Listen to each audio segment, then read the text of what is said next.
Ladies and gentlemen, please welcome candidate for State House District 69, Danny Alvarez.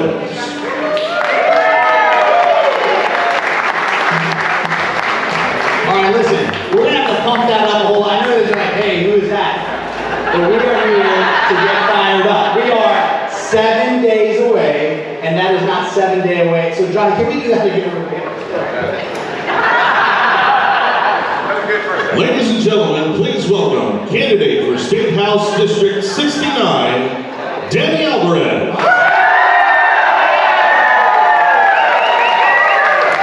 Because I'm pretty positive we got some freedom lovers in here, and that's what got everybody out on a Tuesday, right? So, listen, I know you're probably like, who is this guy? Where is he from? Oh, you're going to know. You're going to know. Because if you believe in freedom, and you believe in liberty, and you believe in the American way, then you're home. And I'd like to welcome you today to this very important speech, very important moment, and very important time in our community.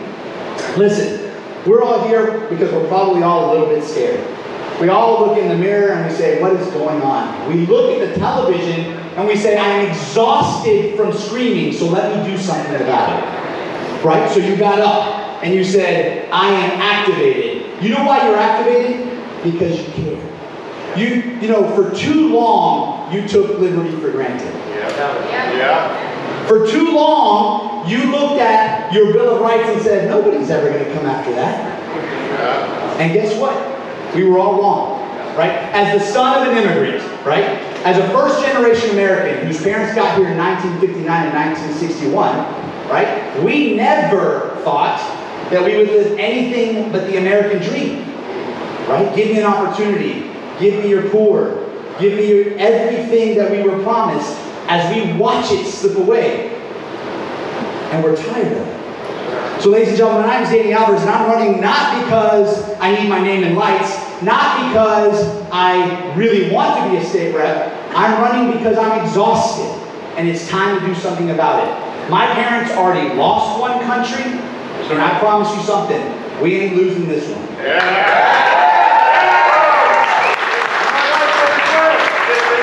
Mira, como hijo de inmigrante, déjame decirte algo. A mí me duele tener que correr por esta posición porque yo no quiero hacerlo.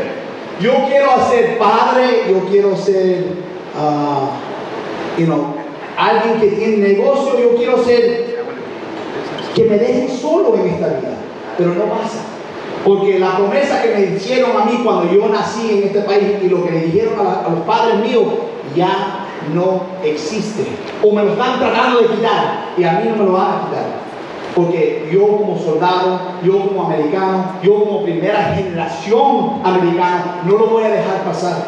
Porque la desgracia de ver a una madre llorar cuando ella piensa de una tierra que nunca va a regresar a ver, ese dolor no se lo voy a dar a los hijos míos. A los hijos míos, ellos no van a saber lo que es perder libertad. Yo nací libre, yo me muero libre y yo fajo hasta el fin. If you wonder what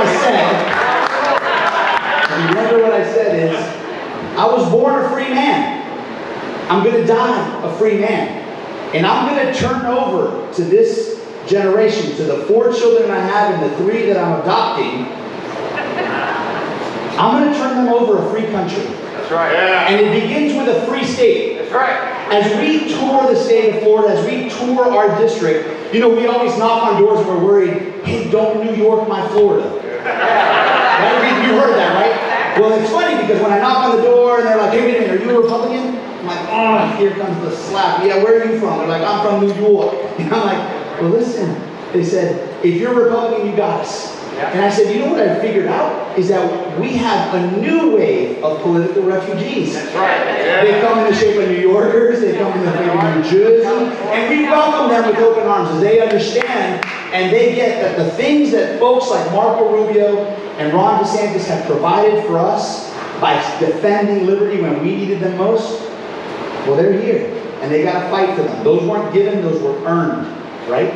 And those are things that we have to stand up for. So ladies and gentlemen, I hope on day 7 days away from here, you'll join me in going out Voting for great people like Josh. Can you round of applause right here for this man? He's running for conservation. Listen, you wonder why I run? Look at these two gentlemen right here. You see those two gentlemen right there? Levanta la mano, señor. These are political refugees who were in jail for over 18 years. And they come to America and they fight for us because they understand what the refusal of liberty looks like. So I gotta tell you something, I'm fired up. If you're worried, I'm not worried. You know why? Because I look in your eyes. And every day I see what liberty looks like. And every day I see what Americans look like who are tired, they're ready. And listen, they're not all Republicans, they live in the middle. And I don't care because we're all Americans first. Right. Never forget it, never stop fighting for liberty, and let's get ready to roll. Yeah. So ladies and gentlemen, I gotta tell you something, I'm super proud to introduce this guy. You may know him as like the one-legged wonder from Special Forces. I'm just an infantry guy, so we always look up to him. I look up to him now because you know what? He's a guy who puts one foot in front of the other. He leads from his heart, and he's going to be the best thing for our city and our state. Ladies and gentlemen, Jay Collins.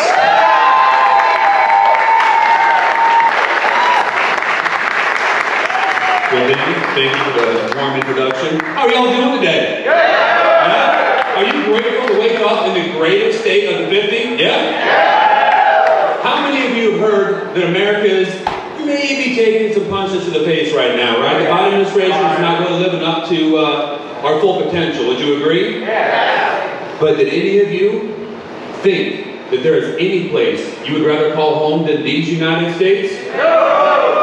If you're excited to call this country home, let's get a hell yeah.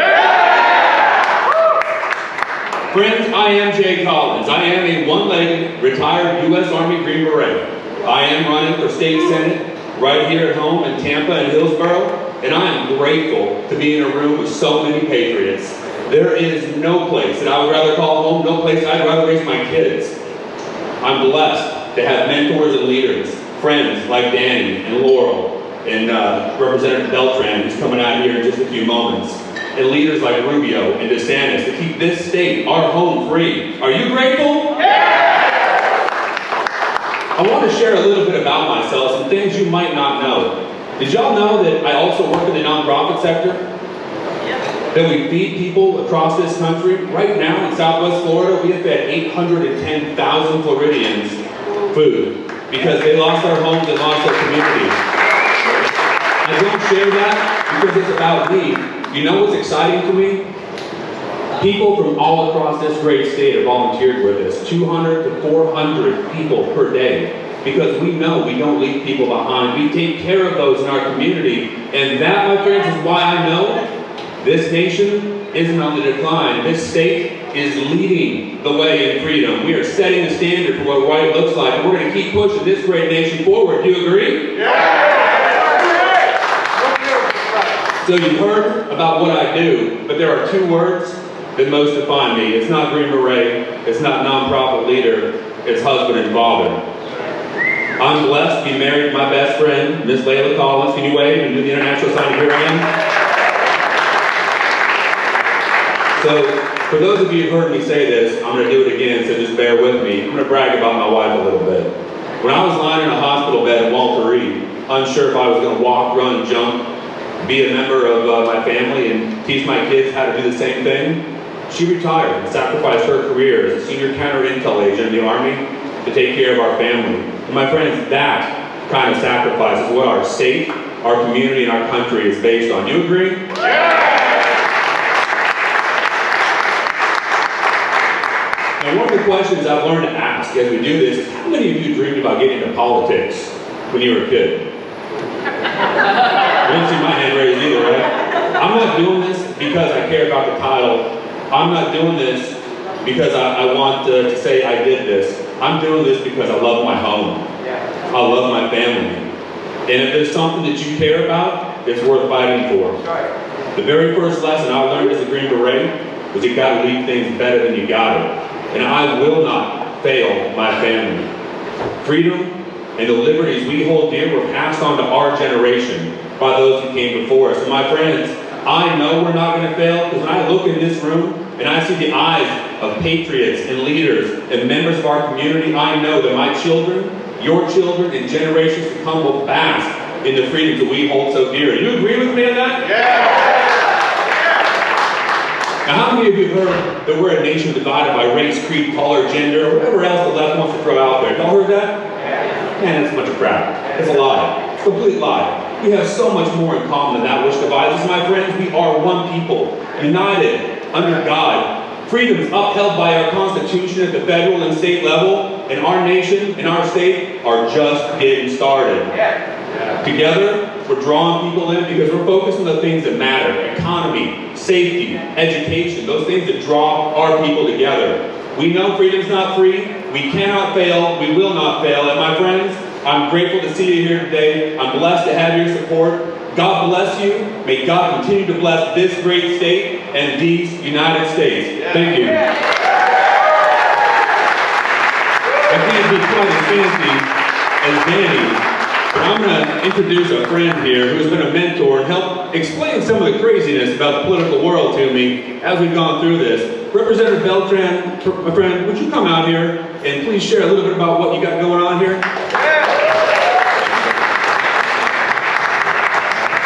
All right, well, good morning, folks. We got a really good lineup. I've heard from Danny Alvarez and Jay Collins.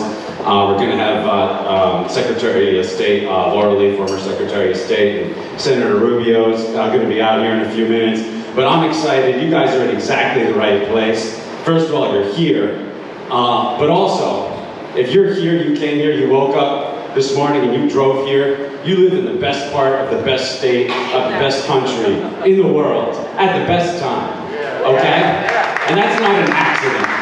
That's not an accident. Some of us were born elsewhere. The senator was born, his family came from Cuba, okay? I'm from New York, which is the socialist jurisdiction of the north. And I don't mean to trivialize what's going on elsewhere in the world, but I came here 13 years ago as well. And it was a bad economic time, and frankly, it was a bad political time up there. And I found freedom. I started a business. I started a family. I came down with 4 suitcases and some savings, but I came down with 4 suitcases. I got a job with a federal judge, and I built my law practice, started my family, moved out to the suburbs, and I was able to pursue the American dream here in Florida, in the Tampa Bay area, in a way that you can't do that in most other countries in the world. And you can't even do that in some states like California and New York. And the Democrats have shown their hand. When you elect Democrats and the Democrats have full control, you get confiscatory taxation. They indoctrinate your kids. They spend us into oblivion, borrowing money from the most hated countries like Russia and China.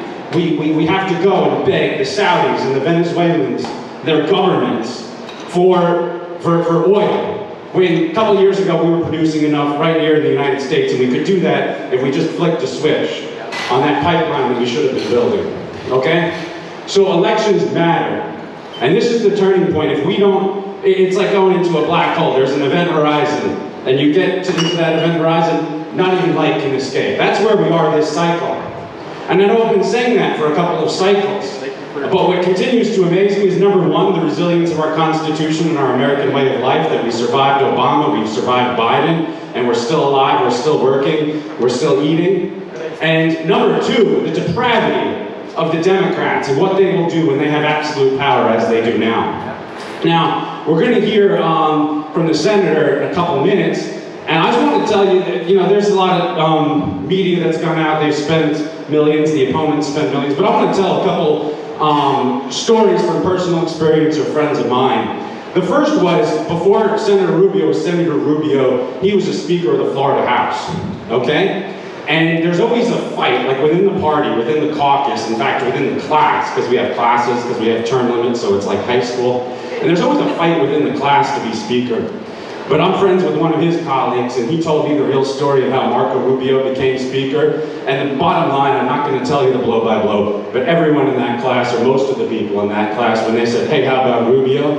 They all coalesced around him. And he is that type of leader that people will coalesce. Where other leaders, there's a succession fight, and then there's a lot of awkwardness, and people leave the house. But that wasn't Marco Rubio.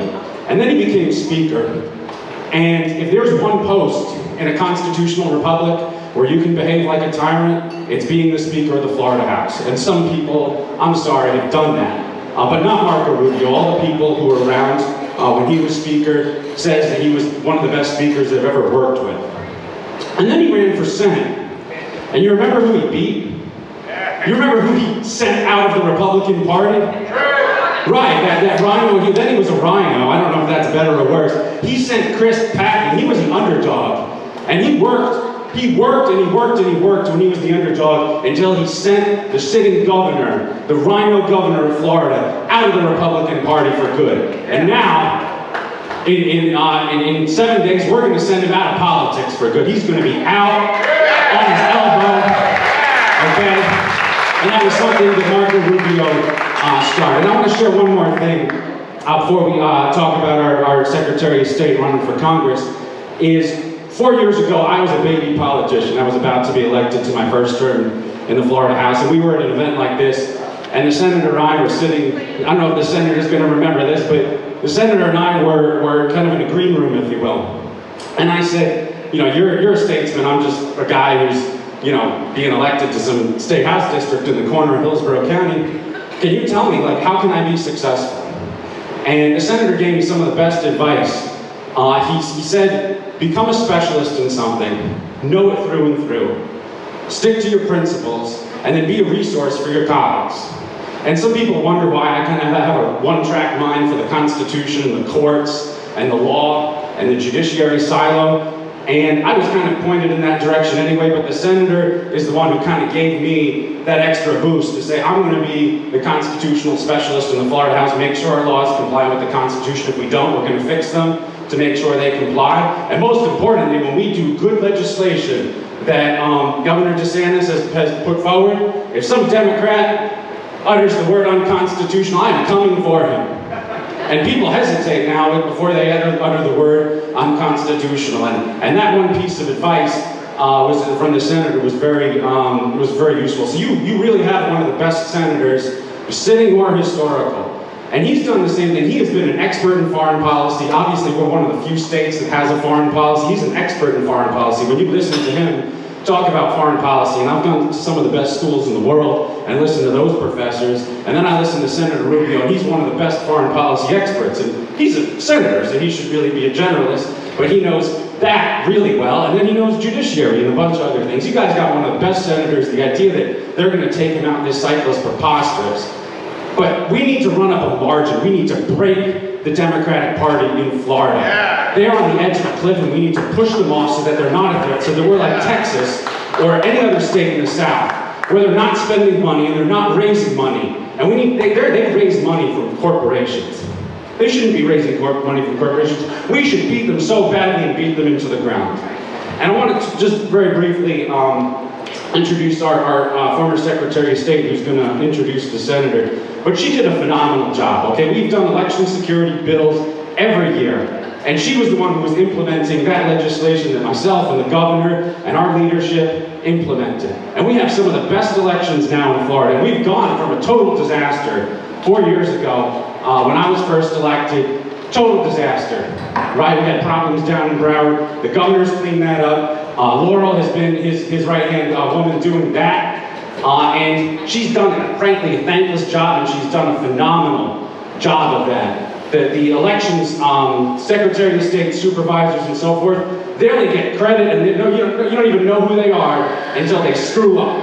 Except for in Florida, because we know who she is. We know she did a flawless job in 2020. We're going to have great elections in 2022. Everything's going to be very clean. And so I'm very proud to introduce your next Congresswoman, Laurel.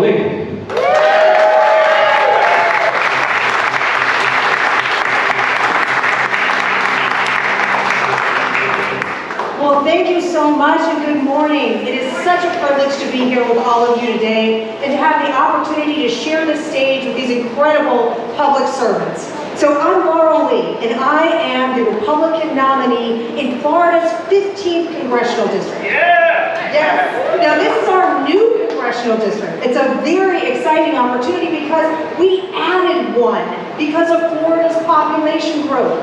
So this is a new seat and an opportunity for us to send one more Republican to Washington, D.C. And I'll tell you why, you're all here today because you know why that matters so much.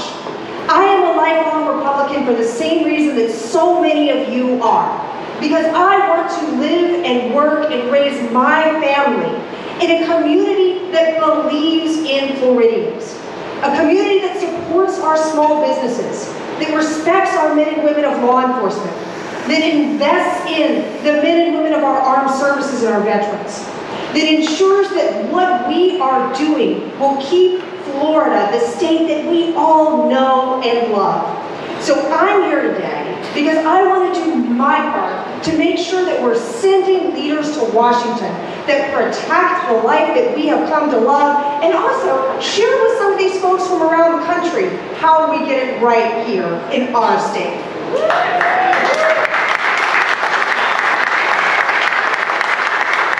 So these aren't just ideas for me. I had the good fortune to grow up in a military family. My father is a retired two-star general. My mother, a retired public school teacher.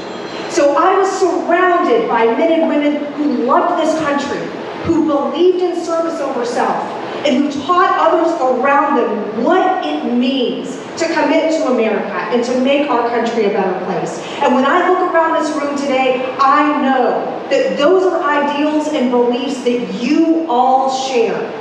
And it is my incredible honor to talk this morning and to introduce someone else who shares those ideals. So I had the opportunity to get to know Marco Rubio close to 15 years ago. Of course, I've known who he was. He'd been a great leader in our state prior to that. But my own personal experience started back then, when he was a new candidate running for the United States Senate. And he got a bus, he and his family got a bus, and they rode that bus all over the state of Florida, talking to Floridians, talking with families, talking with business owners, hearing about their concerns, their lives, seeing every corner of our state. And I saw then what I still see today, that he is an inspired leader.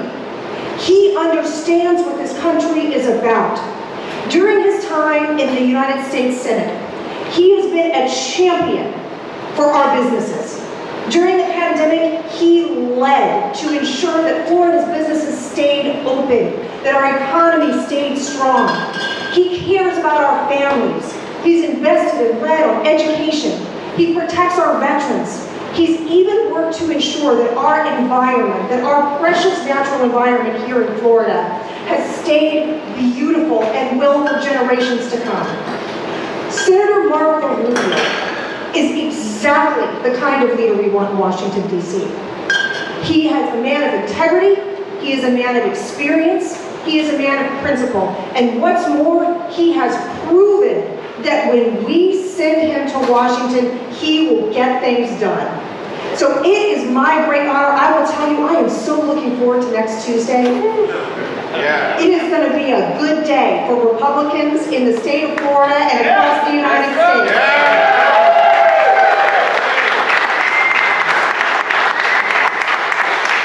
But one of the things that I am most looking forward to is the opportunity to head up to Washington and serve alongside one of our country's greatest leaders, Senator Marco Rubio.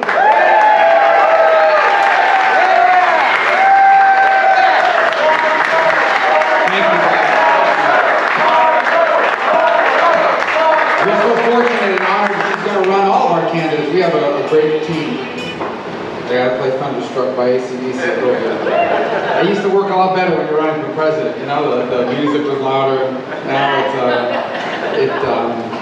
that was a heck of a race, and I'm going to write a book about it one day. But anyway, you know, we've spent. First of all, thank you guys for coming out today. I love this place. It smells like the front porch of my home when I was growing up. And my grandfather used to smoke 3 cigars a day and lived to be 84. So I'm not saying it's good for your health. I'm just saying it's relaxing. It helps you stress. I'll tell you that. It's great for your health, Marco. I know. And then they got the media people like, oh, Rubio says kids should smoke cigars. No,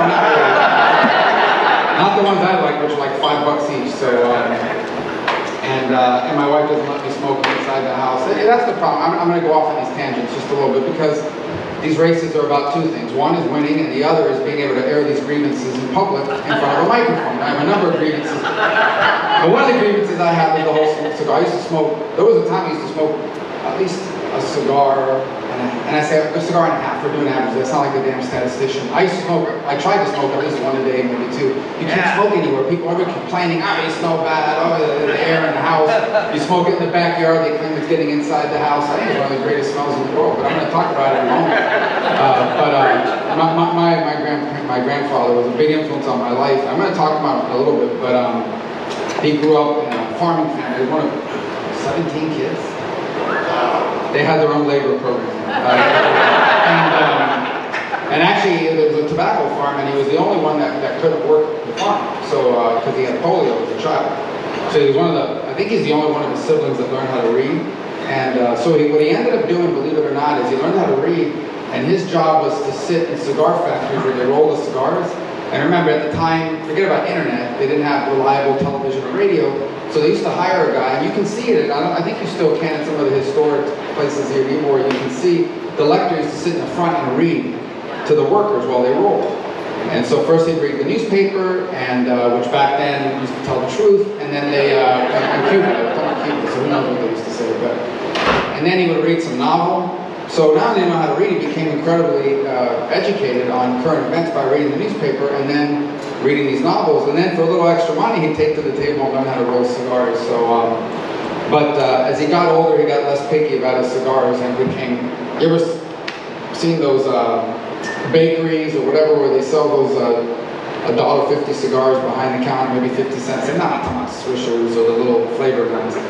He kind of settled on those later on, although he smoked Padrones and stuff like that. But anyway, all that is to say, my pet peeve is, it's so hard to smoke anywhere because everybody's looking at you like, all right. The only people who like the smell of cigar smoke are people that are smoking. Everybody else is complaining. Yeah. So that's my pet peeve. I'm working on a federal law, the Cigar Smokers' Right to Smoke bill.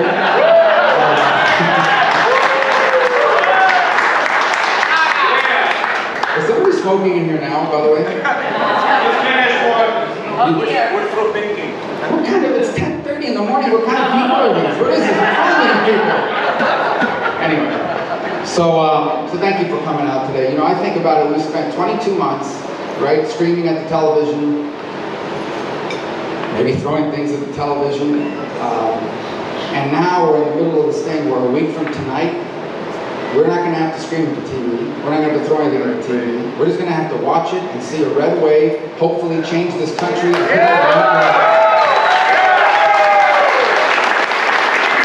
And honestly, guys, really that's what this election is about. What's the most important question that any candidate has to answer? And that is, why are you running? Why does this election matter? Why should I get up out of my couch or my house and go vote, whether it's early or in the mail or on election day? And the answer to me is pretty straightforward.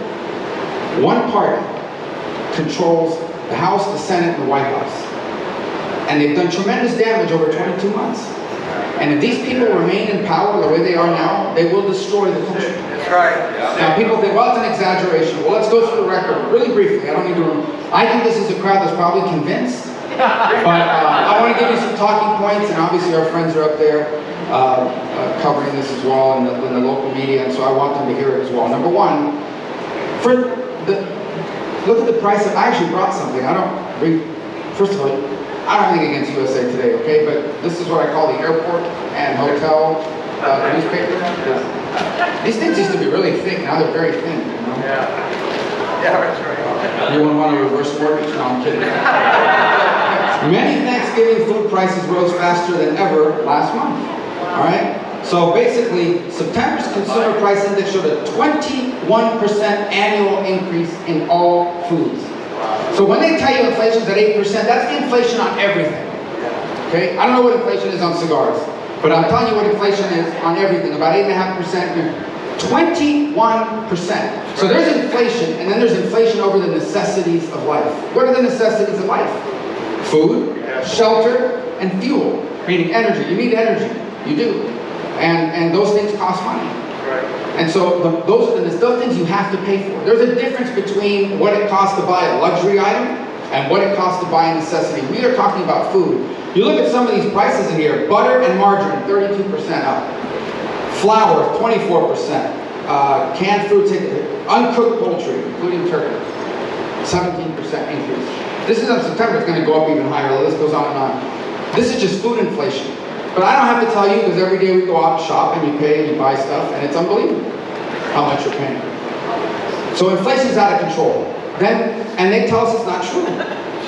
They told us it's not true. That's the irritating part about it. It's not just that we have an inflation problem, is they spent, 18 of those 22 months denying it.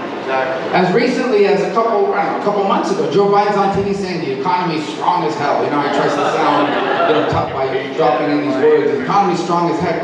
I don't know, not our economy. Not our economy, not the economy I live in. Because when the necessities of life are going up by 21%, your economy's not strong. That's been caused by them. It's the same as fuel. It's all embedded because all the stuff has to be transported. Why is fuel prices higher? It's not a mystery, guys. This is not some Rubik's Cube. You don't need a degree. You don't need an advanced economics degree. You don't need any of this to understand, okay? Prices are set by something called supply and demand. People want it, and if there's not enough of it, the prices go up, okay? So fuel is something everybody needs. Why isn't there enough of it? Well, it's pretty simple. We don't produce as much. We produce 1 million barrels of oil a day less than we used to. Why? Because now Biden is screaming at oil companies, you must produce more. Well, let me ask you this. Imagine if you're in an industry and they tell you, the guy gets elected president and he's saying while he's running, I'm going to put you out of business. You, industry, are no better than these cocaine cartels. So I'm going to put you out of business, and he brags about it. And you're in that industry. So immediately you start thinking, this dude wants to put us out of business. Probably not a good time to invest in this industry. Probably not a good time to expand this industry. Probably not a good time to build new refineries. They're putting us out of business.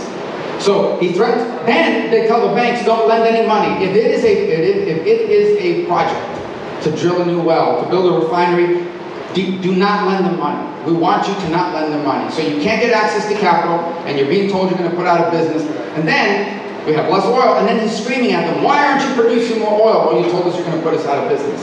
And listen, I'm not a fan of these companies. These companies are for-profit. They're going to make as much money as they can make. There's no doubt about that. But you can't expect an industry to produce more if you're telling you're going to put them out of business, and in fact, you're bragging about it. So there's less oil. So where does that leave us? In this ridiculous situation, we have a president and a party that denies that we have a crisis with fuel, takes credit when the prices go down, nothing to do with them, blames Putin when prices go up.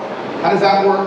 You know, Putin gets the blame for when it goes up. And I don't like Vladimir Putin. But I'm telling you that he gets the blame when prices go up, but Biden gets the credit when prices go down. So fuel prices are out of control.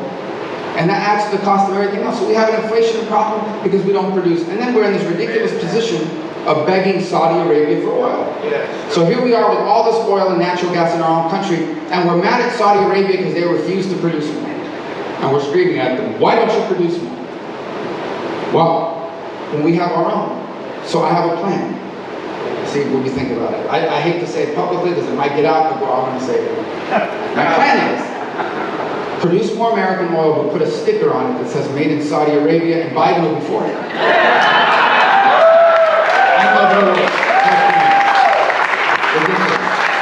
We have that problem. Then you transition to immigration. Now, I don't know, you may have heard of the border czar, Kamala Harris. A couple weeks ago, she, like my opponent, Beltran, says the border's secure. And I say, well, which border? Our border? Which border are they talking about? The border around the White House is secure. The border around the Vice President's residence is secure. The border around Val Deming's neighborhood, which has a wall and a security guard that, by the way, asks you for ID, not to vote, just to get into the neighborhood, is secure, but not the American border. We have 5,000 people a day crossing illegally. I'm not talking about immigration. I'm for immigration because my parents are immigrants. This country's always been, now, we have a right to decide who comes in and how many people come in. Some years might be less than others, it depends. There's no constitutional right to immigrate. It's something we do because we think it's good for our country. But this is not immigration, this is mass migration. This is chaos. It's just 5,000 people a day crossing the border, and they come across, and what they say is, they read the magic words. Okay, because the trafficking networks know it. They tell them, all you gotta do is say these things. Credible fear of retribution of our term. Immediately you trigger a legal process in America, you get to stay. So they cross the border, they don't evade, they turn themselves in, they fill out a paper. It's called a promise to appear. You promise to appear in court 3 years from now when we call you. May I have your address so we can send you the notice? Well, I don't have an address, I just got here. Okay, we'll just make one up for you. They're doing it. This is true. Okay, so the border is secure according to them. We have 5,000 people there. Since Joe Biden took over as president, over 4-point-something million, close to 5 million people have entered the country. Only 5 million people. Okay, that's 4 or 5 times the size of Alabama's congressional district. That's larger than the population of some of our states. 5 million people. And so here's another statistic. I'm going to use the Department of Homeland Security's number, because it's their number. 1% of 4.7 million people have a criminal record. Now, let's assume for a moment this is even accurate, because obviously we're relying on the criminal record keeping system of Honduras, Guatemala, Venezuela, Mexico. I don't have a lot of confidence in their record keeping, but let's just assume that's for a moment is true. That's 47,000 people. 47,000 people with a criminal record have entered our country in 22 months. They're proud of that. It's ridiculous. Immigration's completely out of control. The only time they think the border's not secure is when, for example, 48 people wind up in Martha's Vineyard. So 48 people, and I'm not claiming that that's the answer to our problem, okay? But 48 people land in Martha's Vineyard. The state of Massachusetts declares a state of emergency, almost immediately. They mobilize 104, 105 National Guard, so 2 to 1. Then they do what all these people do. They open up a community center, they invite the media. Look, we're feeding them, we're welcoming them with open arms. We love everyone, you know, little signs. In this home we love, I don't even know what it says. And then 24 hours later, the cameras leave and they deport them all to Cape Cod. And the funniest part is the reporters are out there asking the people in Martha's Vineyard, well, why can't they get to stay here? And the answer is, well, we have a housing crisis in Martha's Vineyard. We just don't have room here. Because these people don't have to deal with the consequences of runaway, chaotic migration. Immigration's out of control. Crime. They deny that there's a crime. I saw this lady running for governor in New York saying crime is not up in New York. It's down. And I'm like, I just saw on forget about YouTube, I just saw on the news, people are getting pushed into subways. Like you're walking down the street, it's like Halloween Horror Nights. You ever been to this thing? Neither have I, but my kid's very expensive.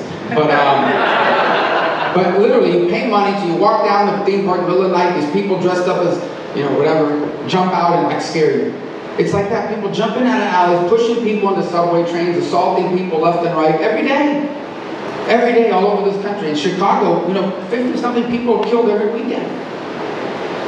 And in New York, I don't need to tell people, are afraid to go out on the street. It's a ghost town. And they go around saying, oh no, crime is under control, there is no crime problem. There is a crime problem. Because when you say to people, look, we're not going to arrest anybody, we're not going to prosecute anybody, and by the way, the police is terrible, what do you think is going to happen?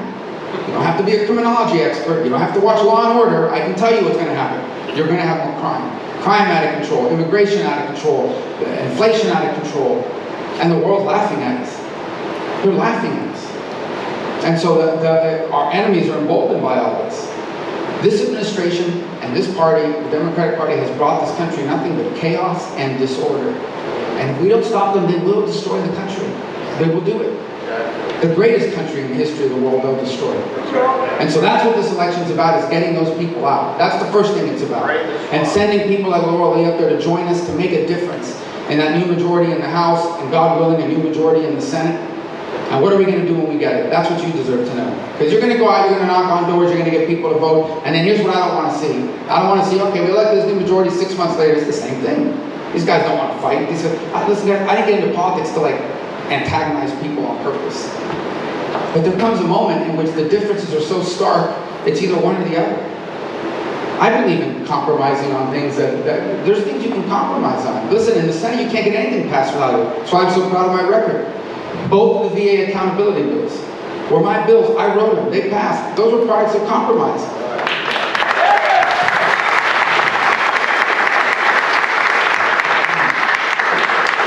I've gotten a lot better at that water drinking thing. At least I've practiced for years. So I always used to remind Trump. Trump used to brag about the VA accountability bill. I used to say, hey, listen, you can, like, it's my bill. You know, one of the first bills you signed. And so anyway, but I think about the burn pit legislation. We had these veterans that served in Iraq and Afghanistan. These people burn everything. Like, that's their trash system. They just burn everything. People are breathing that stuff in. They come back, they got brain cancer or some other condition. And the VA was saying to them, well, you can't prove that that happened because of the burn pit. And so their families are, spending every penny they have, suffering, and these people have to fight with the VA. By the way, that wasn't even popular among Republicans. We pushed that, we got that done. The Paycheck Protection Program. I love when people say it wasn't perfect. Well, let me tell you what would have happened without the Paycheck Protection Program. We would have had a Great Depression. Main Street would have collapsed because governments were telling small businesses, you can't open your doors. You can't work. Nobody made money off PPP. PPP money went to two things, paying the rent and paying your employees. You know what happened in this country? And we're lucky in Florida, we reopened pretty quickly compared to the rest of the country. Some of these places are still shut down until last summer. Some of them never reopened. I mean, every major piece of legislation on China, every major piece of legislation on China that's passed over the last 3 years was mine. So much so that China has sanctioned me, they banned me. I wasn't so upset about the sanctioning part because I don't have anything for them to sanction. The ban, I wasn't angry about because I had, my wife and I, for our 25th anniversary, were planning to go to Wuhan. And we've always wanted to see a lab, and so we had to cancel that, or at least postpone it. That is a joke for those who are talking. So anyway, I'm proud of our record. I've done compromise when it needs to be done, but there's some things I can't compromise on. I can't compromise on reckless immigration. Well, let's settle on 2,500 people a day coming in illegal. That's ridiculous. Let's settle on crime. Okay, let's only ban some crimes, but not it's either a crime or it's not. We have to prosecute. Why do we have prosecutors going around saying, I refuse to prosecute? I mean, that's your job, prosecutor. That's like, football players saying, I refuse to play football. Which for many years is what the Miami Dolphins kind of did. Anyway. But anyway, I'm not making a Tampa Bay joke right now. You guys have Super Bowl trophies. We haven't seen one in. Listen, man, when the last time you won the Super Bowl, we won the Super Bowl, I was like 1 year old, so I have no memory of it. So these kids in the Tampa Bay region have seen a team actually win a Super Bowl. I mean, they're on the stadium, by the way. All right, back to another. One of my points of personal privilege here is to get things off my chest. And but going back to the point is, I believe in all these things, and I believe, but there's some things you just can't compromise on. That's right. So now we wind up in the situation that we're in now. So what happens? We take the majority. Well, let me tell you what I'm excited about. It's not, this majority is not just that we're re-electing a bunch of people that have been there. It's that we're going to bring new people in the House for sure. That's right. And you've seen our candidates here in the Tampa Bay region, phenomenal. They're going to bring energy, not just to the Congress, but to the Republican Party. But in the Senate, if we have a majority in the Senate, you know why we'll have a majority? Because Herschel Walker wins in Georgia. Yeah! Because we win, General Bullock wins in New Hampshire. Yeah! Because Oz wins in Pennsylvania. Yeah! Because J.D. Vance wins in Ohio. Because Black Salt wins in Nevada. That's right. Blake Masters wins in Arizona. I don't leave anybody out. Even in Washington State. We have an incredible candidate in Washington State. These people are going to bring new energy to the party. They're going to bring new energy to the movement. These aren't people that are running to be re-elected to do the same things for 6 years, raise a lot of money, and then convince you they've done a lot. They're going to bring new energy to do what? 3 things. Number 1, in our system of government, in our Constitution, I always have to remind people of it. The founders of this country did not want a powerful central government. They did not want a powerful federal government. And one of the things they created, what they wanted was most of the power to be in the hands of people. They weren't anarchists, so to the extent government had power, they wanted the majority of it to be in the hands of the states. Then they had a federal government to do some of the things that could only be done at that level. And the job of the Senate was to represent the states. There was a time when senators were elected by the state legislature. They weren't even directly elected by the voters of that state. And so the job of the Senate and its design is to stop, number 1, to stop bad things from happening. What are bad things from happening? $4-point-something trillion they wanted to spend on what they call Build Back Better. It's actually Build Back Socialist. They were going to codify socialism in the law. Stop bad things from happening, like keeping them from packing the Supreme Court. And these people want to add like 5 more people to the Supreme Court. So, and just imagine that, okay? They add 5 and then we take over, we add 5. Before you know it, the Supreme Court's bigger than Congress. And we look like some third world country. Plus the building ain't big enough. And they want to take over our election system. They tried to take over our federal election system. And you wake up every single day terrified that Joe Manchin's going to change his mind, get rid of the filibuster, and they're going to be able to ram all this stuff through. We can stop that from happening. We can stop these crazy people from occupying important positions in federal bureaucracy, which do tremendous damage. While we're here in Florida, and members of Congress are back in their district, these bureaucrats are sitting at that desk every single day writing rules and implementing policies. They have a lot more power than people realize, and you don't even know their name. And some of these people are straight up lunatics. Stop that from happening. That's number one. Number two is make good things happen. What does that mean? Pass a law that basically requires the production of more American oil and natural gas. So we are self-sufficient. Pass a law to fund and ensure that we secure our border. Pass a law that basically says if you're some jurisdiction where your prosecutors refuse to put criminals in jail, you're not getting any more federal money for whatever it is. Why are we spending money on you and crime law enforcement if you're not actually going to spend it to put people in jail and put people away that are committing crimes?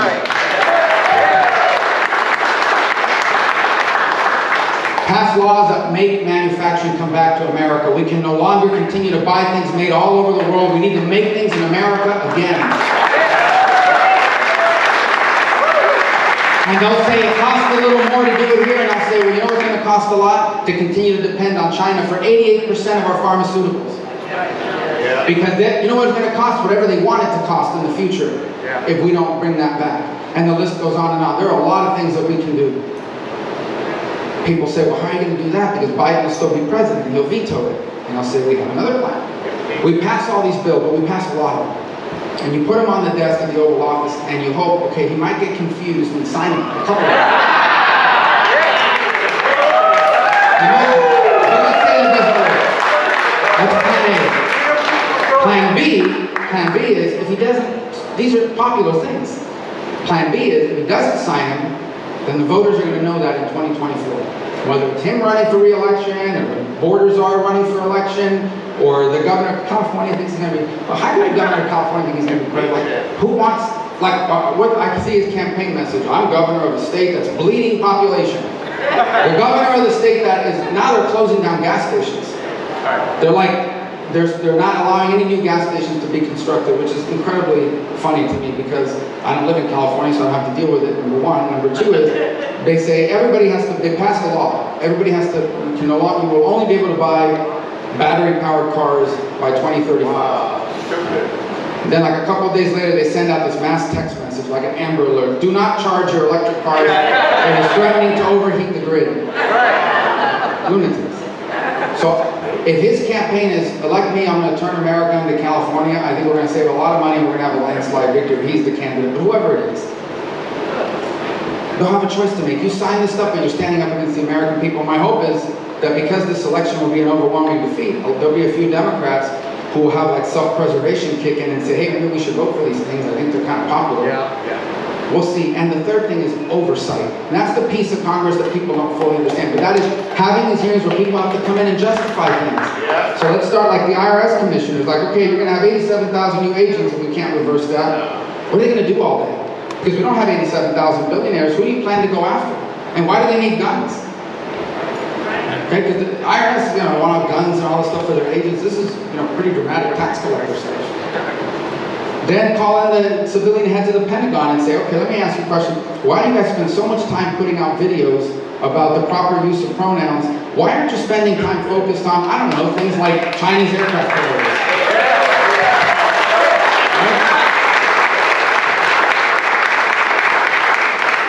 Call in the head of the Department of Homeland Security, because the border czar is not going to come, so we're going to settle for Mayorkas, and we're going to say, okay, you say the border is secure, here are the numbers, how can the border be secure?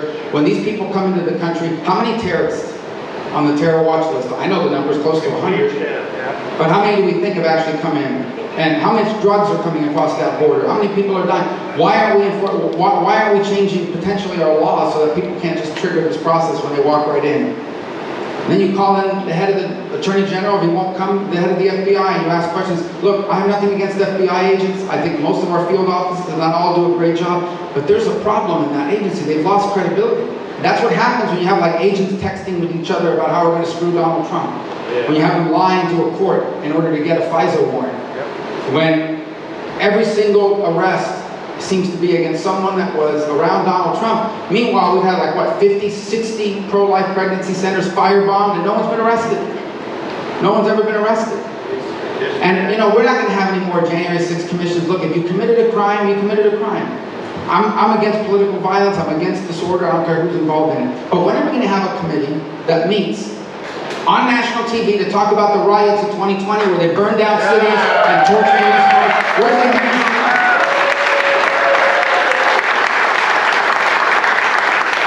And that's where you're going to see some of the people that have been around for a long time say, oh, we don't want to do all that stuff. It's very divisive. It makes people angry. The media is not going to like it. They're going to criticize us for it. And that's where these new members are going to be so important. To bring that energy. Because I'll tell you, you can't go to people and say, vote for us because we're not them. You better do something different. And now it's not just about winning the next election. It's about winning the future. That's right, man. Because to me, that's really what this comes down to. Look, I told you the story of my grandfather, but you know, my parents were, my dad was a bartender. He worked banquets at hotels until he was in his mid-70s. My mom did all kinds of things. She was a cashier. She made aluminum chairs at a factory. She was a clerk at Kmart. She was a hotel maid in Las Vegas. My point to you is my parents were not like wealthy people. I didn't inherit any money. Let me tell you, the only thing my parents left me, other than our upbringing, they left me with this belief that I had a blessing. Because I was born a citizen, not just of the greatest nation in all of human history, but to the only place in the history of the world where it didn't matter that your mom was a maid and your father was a bartender. You could go as far as your talent and your work would take you. And that's a blessing that I inherited from them, and I realize that's a blessing that I have. That's a blessing we all have. We have inherited this extraordinary country. And now it's our chance to leave it to the next generation. That's what Americans have always done. And that's what we have to do again. And this is the piece where, with your indulgence, because there's some Spanish media here, I just want to say that in Spanish because I want people to hear that very clearly. Que yo heredé de mi padre el país más grande en la historia del mundo. Un lugar único en la historia del mundo. Donde era posible, no importa de dónde venía tu padre, de poder llegar donde tu talento te llevaba, si estabas dispuesto a trabajar. Y eso es lo que vamos a perder si los demócratas ganan otra vez. I'll translate it so no one's offended. It's I saved a bunch of money by switching to Beltran.